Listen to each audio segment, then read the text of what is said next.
Hi friends, అందరికీ నమస్తే. Welcome back to Esha Foods. ఈరోజు మనం నాటుకోడి కర్రీ ఎలా తయారు చేసుకోవాలో చూద్దాం.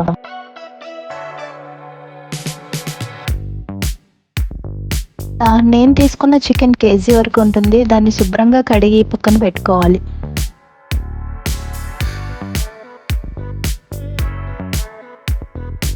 తర్వాత స్టవ్ వెలిగించి ఒక గిన్నె పెట్టుకొని 2 టేబుల్ స్పూన్ల ఆయిల్ వేసి 3 మీడియం సైజ్ ఉల్లిపాయలు, 4 పచ్చిమిర్చి ఇలా చీలికల కింద కట్ చేసి ఆయిల్లో ఫ్రై చేసుకోవాలి.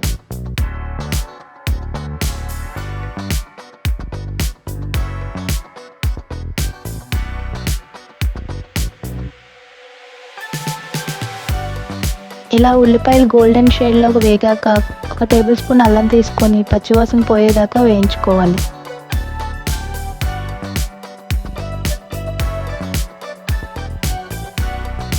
తర్వాత మనం ముందుగా కడిగి పెట్టుకున్న చికెన్ని తీసుకొని అందులో వేసి వేయించాలి.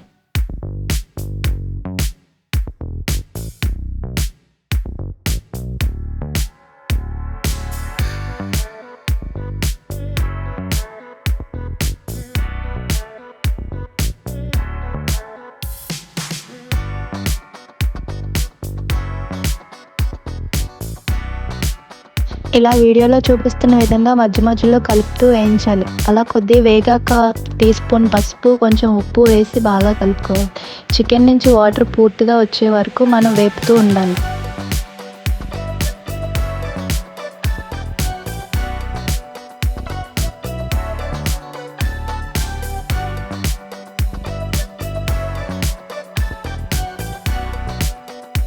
చికెన్ నుంచి వాటర్ వచ్చాక 1 టేబుల్ స్పూన్ ధనియాల పొడి, 1 టీ స్పూన్ జీలకర్ర పొడి, 3 టేబుల్ స్పూన్ల కారం వేసి వేయించుకోవాలి.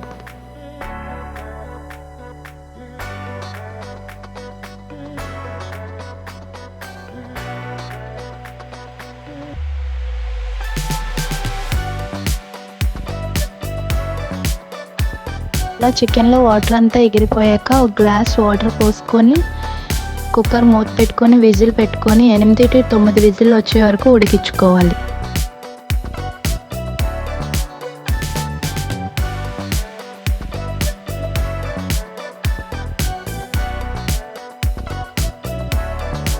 తర్వాత కుక్కర్లో ఆవిరంతా పోయాక మూత తీసి చూస్తే ఎంతో రుచికరమైన గుమగుమలాడే నాటుకోడి కర్రీ రెడీ అయిపోతుంది.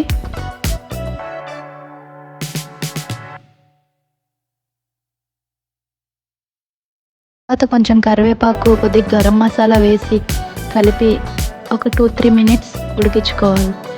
అంతేనండి. తర్వాత కొత్తిమీరతో గార్నిష్ చేస్తే ఎంతో రుచికరమైన నాటుకోడి కూర రెడీ అయిపోతుంది. మీరు కూడా ఇంట్లో ట్రై చేసి ఎలా వచ్చిందో కామెంట్ చేయండి. మా వీడియో నచ్చితే లైక్ చేయండి, షేర్ చేయండి, సబ్స్క్రైబ్ చేయండి. Thank you.